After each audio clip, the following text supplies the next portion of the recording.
Once again, it is the Echoes of Fear. I am Jason Hewlett. And I'm Kenton J. Moore. And we're continuing our discussion that we started last week on fear of the dark. Yes, especially the things that exist within the dark. Now, there was an actual terminology for that, wasn't there, Kenton? What was it again?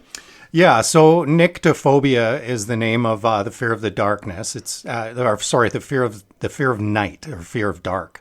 Scotophobia is the fear of darkness itself, and that's the fear of seeing a closet door open with a little bit of black that's sticking through, or a dark hallway, or the different places where the darkness exists within the light. A dark corner of a room, so to speak. Well, and that's kind of the stuff when, you wake up in the middle of the night to go pee and you kind of look around your room and you think you see something in the corner, but it's really just like, your house coat over the handle of the closet. Yeah. Is there a term for that in your paranormal research, Jason, when you see like shadow figures and stuff? Oh, what is it called again? Pareidolia. It's your brain making sense out of nonsense. Yeah. And that is a perfect segue into what this episode is about. In psychology today and the other different types of online research, when you look up nyctophobia or scotophobia, 97 to 95% of kids have it, but almost all of them aren't necessarily afraid of the darkness itself. They're afraid of the things within it, like ghosts and goblins and stuff, which we discussed last week's episode. In this week's episode, we're going to talk specifically about how modern pop culture, books, TV, movies, comic books, art, use that imagination to manipulate us into the fears that they drive in the stories that they tell. Yeah, that's exactly it. I mean, and there's a whole genre called the horror genre, which plays on that. It's played on that, you could argue, since, Mary Shelley's Frankenstein or Bram Stoker's Dracula, like the original texts. Shakespeare did a lot of the Bible, even plays on that, right? all that kind of stuff. But it's a very lucrative genre of entertainment, scary. And I think part of that is because we like being scared, but we like being scared in a controlled environment. What do you think? Absolutely. And the one thing that I find is when you show two different people the same black canvas, they're not necessarily going to see the same thing. So, when it comes to this using darkness in entertainment and storytelling, it's very individual to that person, because it's their experience, it's their imagination, it's their creative energy that's going to fill in the gaps of what their five senses can't experience, right? Exactly. And sort of I guess, where do we want to start? Like movies, TV, books? It's tough. We're both creative people, Kenton and I. So there's a lot that we could just ramble on about without any sort of thought process behind any of this. Well, let's start out with this. Like what movie do you remember from your childhood or your adulthood or whatever, when you think of the darkness in a movie? What movie really jumps out at you? What's the first one that comes to mind? John Carpenter's Halloween. Now, that was an interesting one for me, and it worked on many, many levels. But what Carpenter did, I mean, you could get into the psychology of its villain, Michael Myers, or something like that. For those who don't know the story, when Michael Myers was 6 years old, he murdered his older sister on Halloween. And then he was institutionalized. There's no warning. There's no reasoning why he did this. He just did it. And he went mute. He chose not to speak. After 15 years, he escapes on the night before Halloween, goes back to his hometown of Haddonfield, and randomly picks a babysitter, played by Jamie Lee Curtis, and stalks her and her friends on Halloween night, killing them one by one until the usual final girl showdown.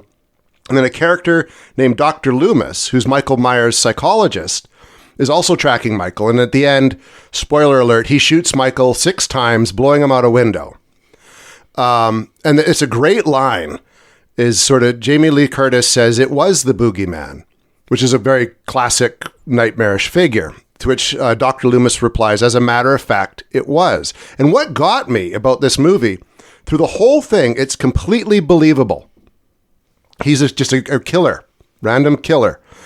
But after Loomis says, as a matter of fact, it was, he turns around, he goes to look out the balcony, and Michael Myers is gone. And that's where the movie ends. And that's why it absolutely terrified me. But what Carpenter does is he sets like the first quarter, the whole first act of the movie in broad daylight. Awesome. And then from there on, it's Halloween night and it's darkness. And Michael Myers, in the original script, is not called Michael Myers. He's called Michael Myers by the characters. But in the script, he's referred to as the Shape. Because he is just this shape in the background, and it's night. And the only way you see him is because of the white mask that he wears, which is pretty much featureless. So he kind of plays with light and darkness there. So Michael Myers is this force of nature in the dark. But that face mask is a blank canvas upon which the viewer can put whatever scares them. And the part, actually, I watched a video of like a screening of the movie, and there's one brief moment where Jamie Lee Curtis has kind of stabbed Michael. He pulls his mask off, and it's like a quick bit as it shows his actual face, and people screamed, and it's just some dude's face. It's not disfigured or horrible. but it's enough. It's enough because they'd spent, at that point, like 85 minutes wondering what this guy looks like, and then he just pulls it back down. But he's in so much of it, it's like when I first watched it, I didn't figure out what it was scaring me, but it's because he's in the background, but you have to look like he's sort of slightly out of focus in the dark in the background, except for his face occasionally.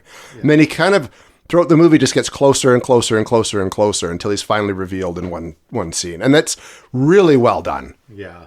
Yeah, and Carpenter's a master of that. He's a master of light and making you sit on the edge of your seat looking for that thing that you thought you might have seen. And that's what it is through the whole movie, is you think you saw him in the background. And as I've watched it, like, for the 100th time over all the consecutive Halloweens of my life, I start to notice him more and more in the background.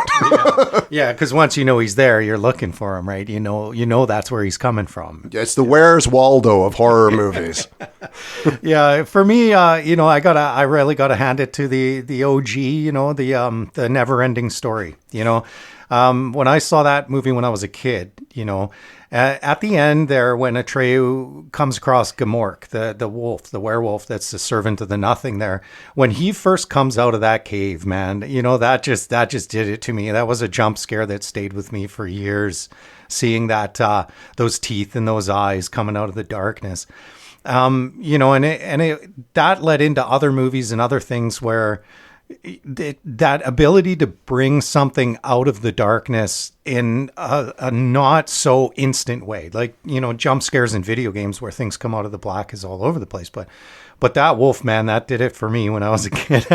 And I think even to this day, I still get a little nervous about black wolves in the dark.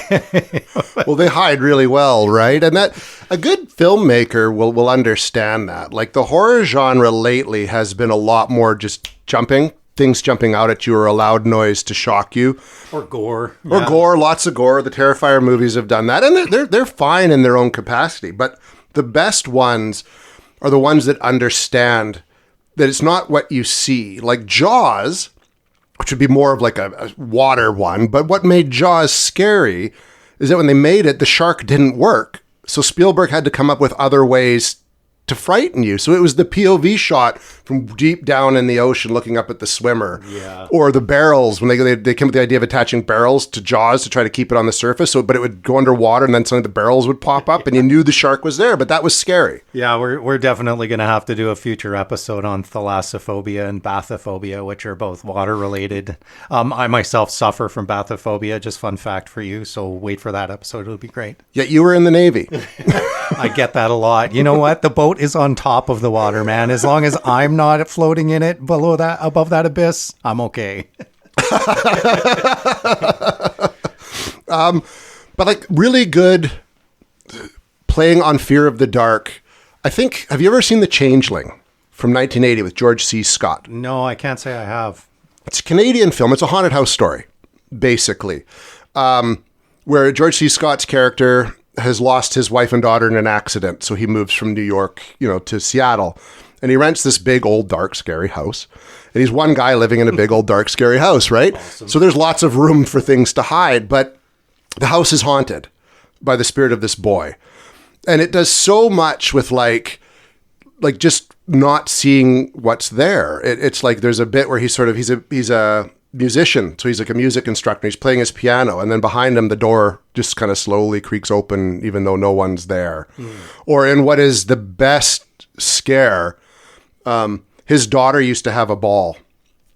And so he's one night, the ball kind of just rolls around on its own, and Joyce C. Scott's had enough. So he gets out, he gets in the car, he drives to a bridge, which was the Granville Street Bridge in Vancouver, chucks the ball off into the water, drives home. He kind of just walks inside, and there's this big grand staircase that goes up into the dark, and then ba-bonk, ba-bonk, ba-bonk, the ball starts bouncing down. And I just get chills thinking about it, because could you imagine looking up into this dark staircase and the ball just kind of starts bouncing down out of it? Coming at you like that. Yeah, that's one of my favorite recent movies that really plays on the fear of the dark and uses that theme throughout it is actually The Descent. Yes. With the vampires in the caves kind of thing. Those, where you've got those green lit night vision type shots, and then this creature just suddenly melts out of the blackness and then vanishes again. You're like, holy crap! No, thank you. I remember the reveal when it was literally one of those night camera shots, wasn't it? That was attached to one of the women was holding it, and she pans around and there's her friend, and the thing's like standing like right behind her. Yeah. It was like in the posters and all online everywhere.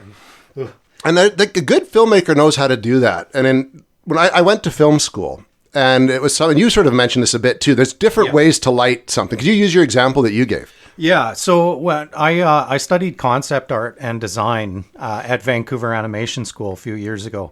And we were one of the books that they recommended that we buy is a book called Framed Ink. Unfortunately, I don't have it in front of me, so I can't credit the author.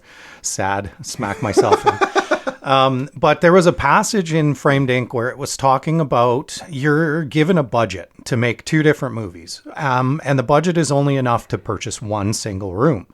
However, the production company has told you that you need to make a horror movie and you need to make a happy-go-lucky children's movie. But how do you do that with the same room? And the answer is lighting. If you light up everything in the room and you show every detail, there isn't a single shadow, and the window opens out onto a yard beyond where everything's lit and available for your vision for you to experience, you're not afraid of it because you know it's there. But if you take that exact same room and you blanket the window in darkness and you cover the corners in shadow, and you hard light or bounce light, which is something Jason mentioned earlier. You also mentioned a bit of that in your documentary series and stuff. When you want to up the tension, you go with more darkness. Because at that point, that activates this primal instinct within us where we start imagining what could be out there waiting for us beyond that edge of our senses, right? Yeah, and to the hard lighting, it was something we were taught in film school. So basically, that's where you kind of, like Kenton says, if you're going to make it, look at any romantic comedy. They're always bright. And in fact, they don't film on a day like today. Hallmark. Right? Or Hallmark or any of that crap. I call it crap lovingly, but it's crap. Everything is lit. You can see everything. Everything's great. But in the scary movies, there's a style of lighting called hard lighting. And so instead of using multiple lights, you will just sort of have one light source, typically further back, just illuminating in one way. And so every shot has got, like I recently rewatched The Thing, John Carpenter's The Thing. There's a bit where Kurt Russell's character and another character at the Norwegian camp. And so half the time, like everything behind them's kind of lit, but they're dark. So if they turn, there'd be in a contrast. There'd be like a light fringe around them and everything else is dark.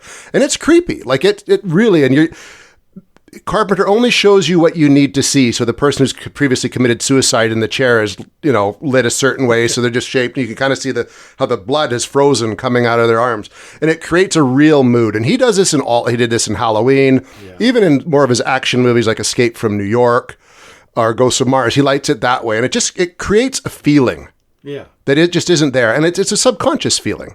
Yeah. And it's an excellent example too, because the same theology doesn't necessarily only apply to horror movies too. It happens a lot in anything where you want to up the tension. If you want to rivet up how edge of the seat these people are that are enjoying whatever it is story that you're telling them, you use that hard lighting. Look at The Crow, like the original 1994 The Crow.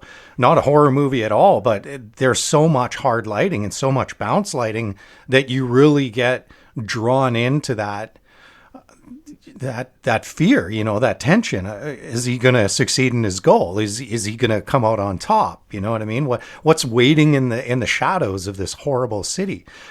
Same director had the movie, another movie later about the aliens in space. Dark City. Dark City. Thank you. Yeah, perfect example. And again, not a horror, but a thriller, right? So it's all about tension. It's all about using darkness to feed the imagination of your viewers, right? Ridley Scott did that with Blade Runner. And the first Alien. And the first Alien. But with Blade Runner, it was more to make it just this oppressive environment, right? The world had kind of just given up.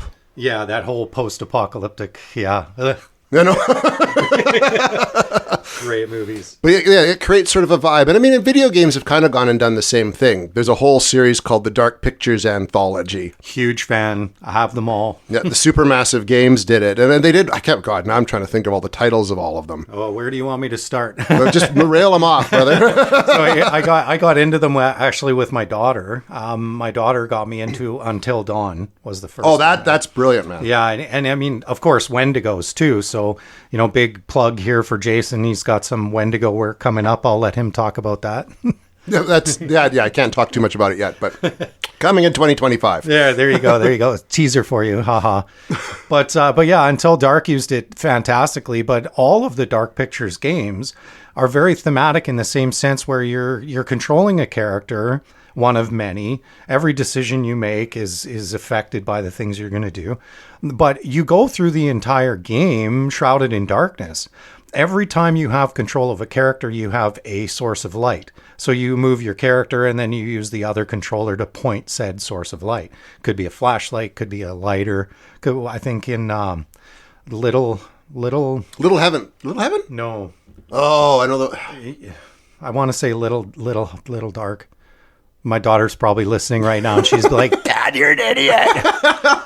We just played that game." It was about witches too. Little Hope. Yeah. Little Hope. In the name of the town. Yeah, that's right. Yeah. But there was one point where you were using a cell phone. It was a cell phone. That's all you had for light. But there's Man of Medan, which is possibly one of my favorites about. It's on a ship. It's on a ship. Yeah. Me and my Navy, man. It just, I didn't choose the ocean. The ocean chose me. They did one too. It was in Egypt. Yeah. I can't remember the name of that one. I have it, but I haven't played it yet. And there's two more by the same company out of that anthology. One's called The Quarry. Yes. Yeah. The werewolf one. Yeah. Werewolf one. And then there's one that just came out called The Casting of Frank Stone. And it takes place in the world of that Dead by Daylight franchise. Yeah. The Dead by Daylight franchise. Yeah. Great games, but they really play on that. It's all about fear of the dark and what's in it. And getting into games too, another game that I got to give a big shout out to, because the darkness mechanic that they used was a big part of why I liked it so much, was Alan Wake. Yes. And I liked how the darkness was a living enemy in that game, and you couldn't hurt anyone until you used a light source to burn the darkness off of them. You can't be any more literal than that, really. Right? And it goes on and on and on. But all of them have that same thing in common, and it's that using the dark as sort of an allegory for keeping you on your toes. Yeah, and it was what was inside of it that was frightening, as we've talked about in this episode and the previous one. I mean, television shows that have done that. I think Chris Carter brought it into mainstream when he created The X-Files in 1993. And then he did it again years later with a show called Millennium, which wasn't as big, but it was brilliant. It starred Lance Henriksen. And it was all about, that show became about good and literally about good and evil going into the Millennium, where Henriksen played Frank Black, an FBI profiler who had got out of the business and had joined the Millennium Group, which was at first it seemed like a bunch of former law enforcement who would help police track serial killers. And it played a lot with that because in his home life, they lived in this yellow house. Those scenes were all very well lit. Because it's supposed to be this sense of hope and family. And the big theme was no matter how hard you try, the darkness sinks in. You can't escape it. Yeah, and that's interesting. When you think of the darkness, you think of nothing, right? Most people think of nothing, and then your imagination starts filling in. Well, there's got to be something, right? And that is exactly why in so much pop culture, anytime you talk about an evil that can't be quantified, you take away the person's eyes. Like think of the demons in Supernatural, right? When the demons are possessing people in Supernatural, they got those black eyes, or black-eyed children, you know, in the paranormal.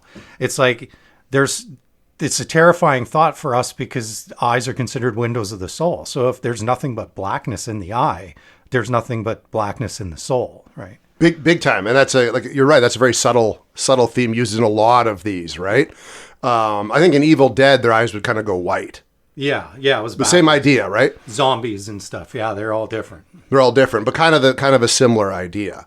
But let's talk, because we're both also writers. So in literature, when it comes to purveying, because it's a bit different. Like you can't, you can just say it's black, it's dark out, it's night out. Like it's a little bit harder to paint that picture to get people to ratchet. I mean, people like Stephen King are masters of it. And we talked about this sort of when we were yapping before we hit record, Kenton, is that he invokes more the emotion of that scene. So he'll spend like 2 pages explaining someone opening a door to build up the tension of what's on the other side. But what he's good at is, instead of spending 2 pages describing the scene, which would take kind of all the emotion out of it, he talks about how that person feels and what's being triggered within them leading up to that moment. So when he finally opens the door, it doesn't really matter what's on the other side of that door. You're already scared or worried about what will happen to the character. But you found something on a forum that kind of brings this up. Yeah. So, you know, Jason and I we spent some time discussing how do you do that? Like how in literature is darkness conveyed? So we were hoping to find some quotes from some famous authors that might have been relatable, hence the Stephen King talking about the id. But I was on the writing forum, writingforums.com here, and I found this really interesting conversation, between 2 users where they're talking about how would you describe darkness in the literary sense.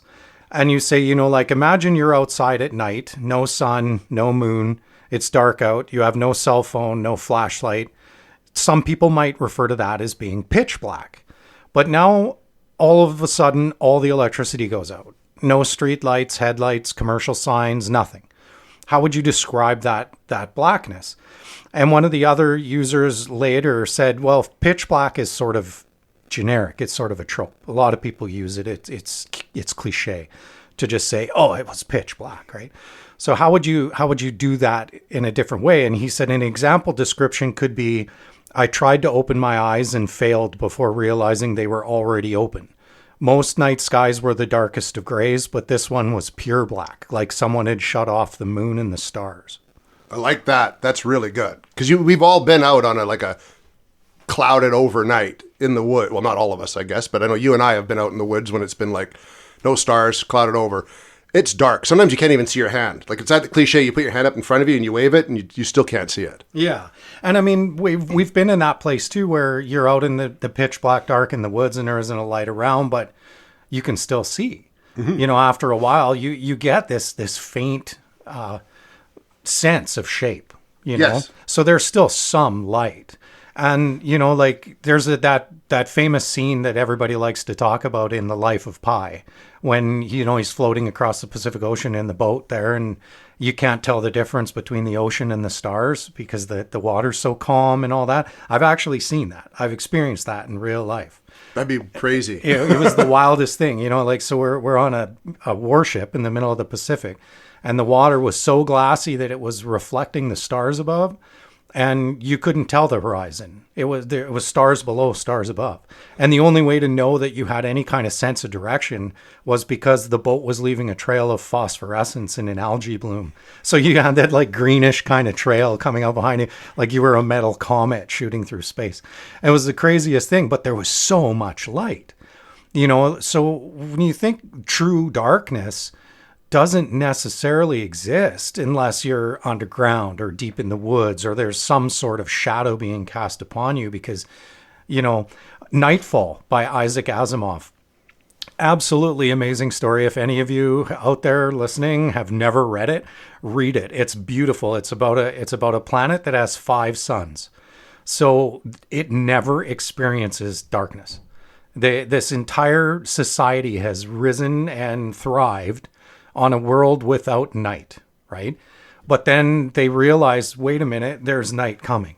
And, what happens to a society who's never seen that? Like, have you ever been out at night, Jason, and looked up at the stars, how small you feel? That sudden sense of like insecurity and timidness. And I've been, when I went to Australia for a year, I'd had a job out right on the fringe of the outback. And there was a few of us one night that we had the night off or something. So we just sort of drove out of the little shitty ass town that we were in to the border. And you just stand there and you just look up. And it was like complete wide open space, big sky country, nothing but stars. And you feel insignificant at that point. Like you're nothing. Yeah, it's infinitesimal, right? And Asimov really explores that in the Nightfall story. So if you get a chance to read it, it's fantastic. It's great. Can't recommend it enough. But the point is that, when we talk about fear and phobia, the key word being that it's a, help me out here. Irrational? Irrational. Thank you. We went over that twice now, and I still keep forgetting that word. Phobia is an irrational and persistent fear of a trigger.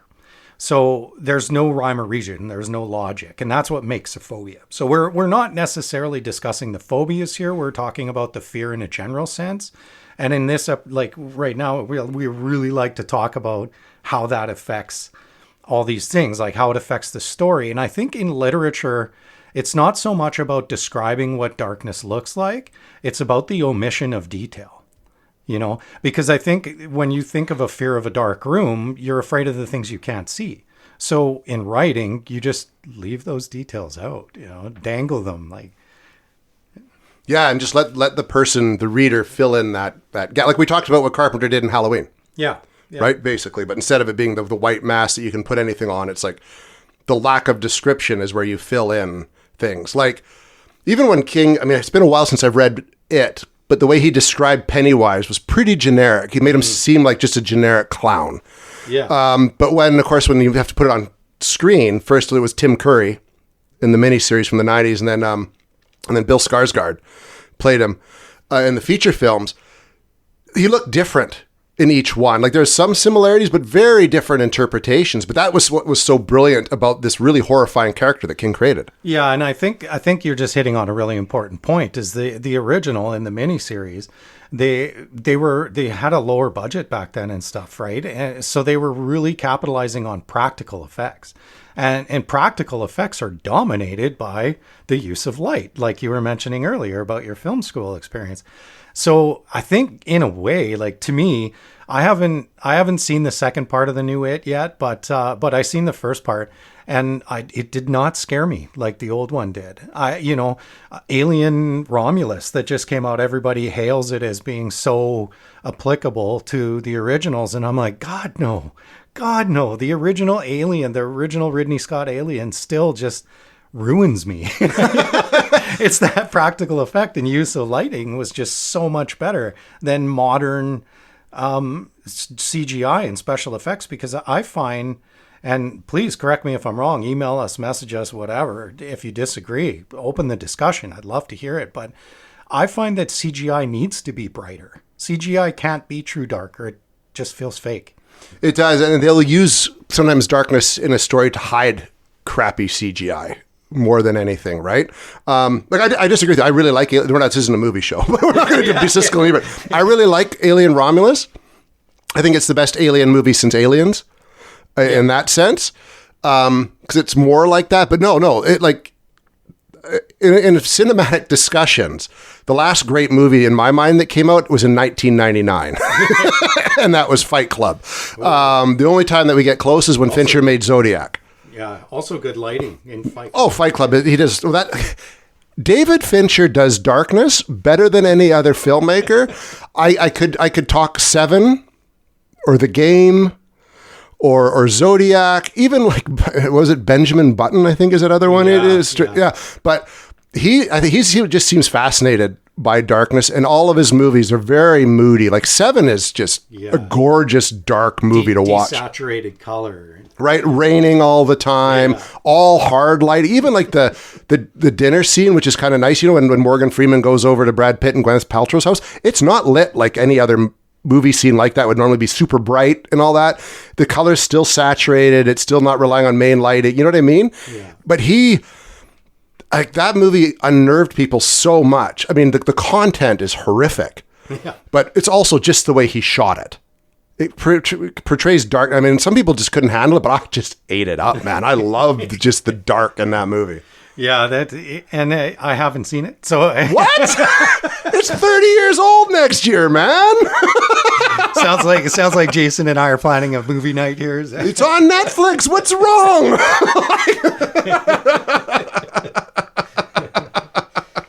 But yeah, and it's just. So that's the real key, hey? And I mean, I'm not trying to bash CGI or say that modern movies just don't do it for me anymore, but it's been a long time since I've seen a movie that really, and it could just be that I'm getting older too, and you get older, you gain more experience, you learn about more things, you tend to just by nature of building experience become less afraid of things because you're filling in those gaps, like, if I look out in the dark, there's probably not going to be a gribbly that's going to come for my kidneys or anything, at least not living out here, maybe in Vancouver. But the point is I can't remember the last movie I watched where lighting was a really motivational factor, I think James Wan did that with the first Conjuring. That was he harkened back more to an older style of filmmaking. I think that's why I like his movies for the most part now. But no, you're right. Like, I mean, and part of it is just audiences. Because there was one, it was a Netflix film that like 5 years ago called Veronica. And everyone was saying it was like the scariest movie ever made, and all these critics are going on. I'm sure none of them were older than 30. Because scariest movie ever, huh? I sat down and watched it. I'm like, well, no one here probably watched The Exorcist then. You know what I mean? Or anything like that, or The Omen, like the original stuff. I think that's part of it. People, there's a whole generation, not wanting to pick on anyone, they just won't watch anything past the age they were born. Yeah. Right? Whereas if you're a student of any of this stuff, you're willing to kind of go back and see, because everything that's coming out now was influenced, say, by stuff that we grew up with, Kenton. And everything that we were influenced by, the filmmakers watched stuff from the 50s. You know what I mean? It just kind of goes back that way. I think that's just the way human nature works. Yeah, and when I think of movies specifically that mastered the use of light and dark, you're absolutely right. I go back to the things I watched when I was a teenager. Things like Waxworks. Oh yeah. Like those old, those great 13 Ghosts was one of the most recent ones that I think was really good, that I liked the use of that and stuff. No, I think it's true. And I think each generation is affected by these phobias differently, because the times have changed. I mean, we could get someone on here that grew up in the digital age, and their interpretation will be quite different because they grew up with more like social media and stuff like that, which could be a whole other topic of conversation for us. Yeah, exactly. And that, like you said in last episode, you mentioned your son and stuff. And like my daughter's in her 20s, and she lives in an apartment. Well, used to live in an apartment. She's living with my ex now. But anyways, when she used to live in her apartment, They had like LED strip lighting in their bedroom. Like she had all these, like she had Appa from Avatar: The Last Airbender, but it was like an LED light. So much light in a room all the time. Even their bathroom had a red light in it that was never turned off. And going back to like my time in the Navy too, when I was on the ships, after a certain time at night, they would shut all the white lights off because it would affect your night vision, right? So all of the internal parts of the ship were lit by red light all the time. And that was because, if in the middle of the night something happens and it's time to grab your go bag and go, you don't want to be tripping over everybody, But I could never sleep in it. So I'd have to close my curtain and I'd do all this kind of stuff. And I really came from that time of darkness where, like you just said, the digital age kids, they have this, LED lighting that isn't going to break your hydro bill. And they have this world that they can control that's constantly lit. And that's it's a different reality. And I think it plays into, maybe subconsciously, society still is scared of the dark, right? Or what's lurking inside the dark. Yeah. And it's just changed. Yeah, like maybe now it's not so much the make-believe as it is the what's actually out there, Living in the number 2 most dangerous city in British Columbia, I'm sure there's lots of things we could worry about. But I think this is where we wrap up our conversation on fear of the dark. Darkness. Anyways, Best echo ever. Right? We're back next week, and I think we should dig into that fear of clowns. Yeah, let's do it. Let's dig into the fear of clowns. Let's look that up. Chat for 1 sec. I'll find out what it's called. Chat. Okay, yeah, just fill some space is what he's saying. Anyways, we hope you enjoyed our show.